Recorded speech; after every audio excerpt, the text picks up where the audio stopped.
I'm not hosting a party, but yeah, you dip it in there. You see this goodness?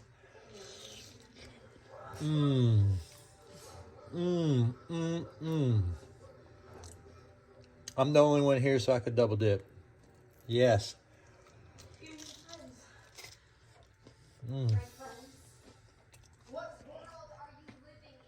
Absolutely delicious. All right, there you go.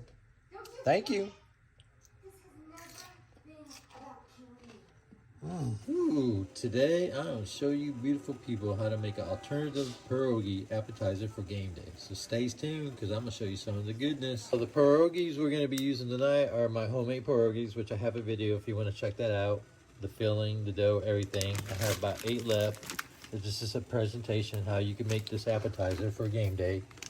So stay tuned because these are fresh. They're good. We're going to boil them. We're going to pat them. And then we're going to bread them. Some Italian breading. If you don't have Italian breading, panko breading would be good too. Only these two, either Italian breading or panko breading.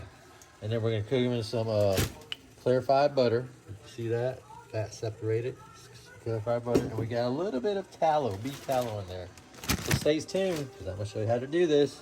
All right, let me show you how this is done. First, we're going to add the clarified butter. That's all right. Try not to get that. There we go. You see that? You see the butter and the fat, the milk fat. Trying to get that in there. Oh yeah, we got a little bit in there. So what? It happens. We're gonna turn that down a little bit. We're gonna take my pierogies. We're gonna put in the boiling water. I'm gonna do 4 at a time. Just take your time. That's what you have to do. So if you don't have any homemade pierogis, you can just go get some Mrs. T's at your local market, okay? Look, we got one floating right here. You know the rule about pierogis, once they float, they're pretty done, and then you want to put them in that butter, and you want to saute them in that butter.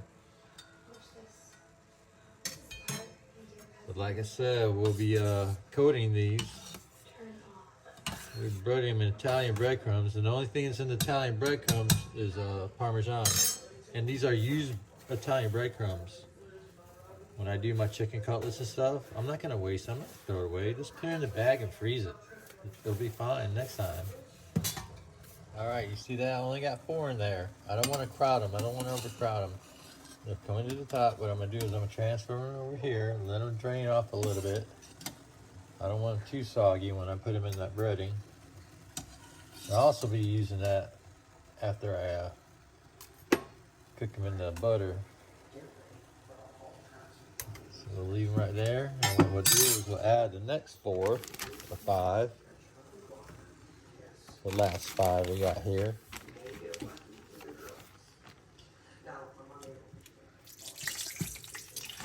Ooh, baby. Ooh, ouch.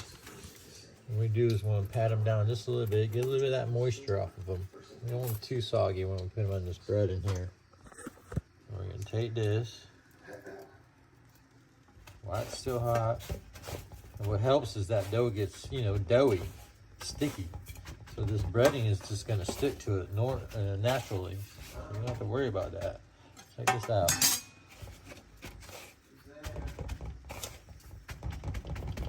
Look at that. You see that? Boom. Perfect.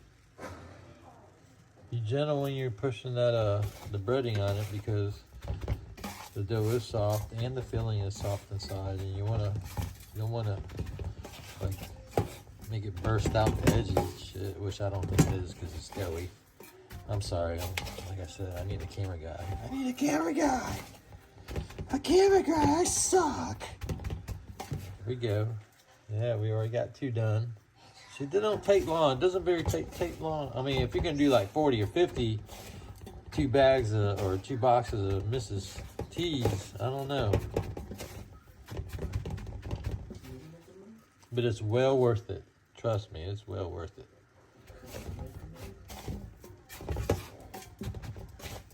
Yeah, let's stick this first one in the butter. Kick this back up. All right, you see that? It's ready. Like I said, we got a little beef tallow in there and some clarified butter. You think it's gonna sizzle? Let's see. Oh, Lordy. It's gonna be good. Oh, yeah, look at that. Oh, man. That is just looking too good right there. Yes, we're not even finished yet. So stay tuned. Alright, it's all about timing. These are almost ready to get in here. So we gotta, that's why you gotta make sure that temperature is right. They're browning good. Be a little bit browner. I'm gonna go ahead and flip them. Get these out of here so they don't overcook. And get them breaded. Oh, that's what we want right there. See that? Almost looks like a Korean mandu, a fried Korean mandu. A little empanada. Alright, they're perfect. Ooh. Put them over here. Put the next ones in, the next 5. Now if you want to, you can strain that real quick. Find a strainer. Put the new ones in here. Yeah. It is gonna be fire. I'm telling you, it's gonna be fire. Will not steer you wrong. I cook nothing but the goodness.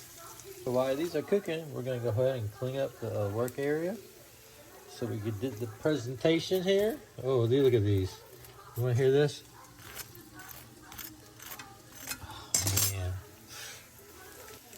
Alright, let's take the remainder of these out here.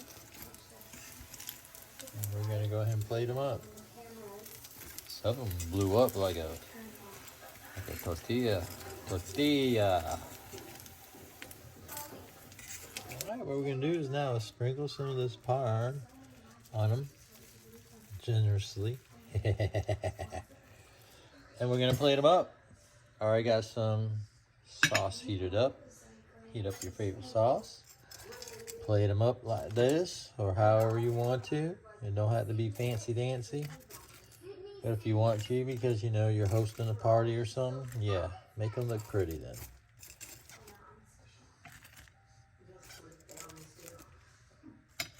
Oh my Lord, what is going on with this?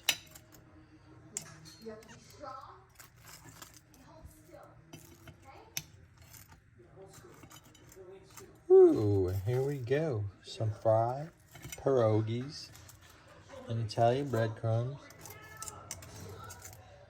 Serve with some marinara.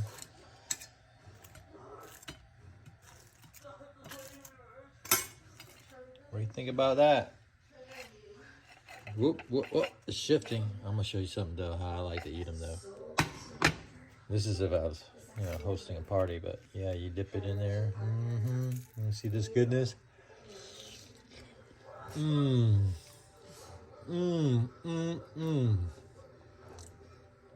the only one here, so I could double dip. Yes.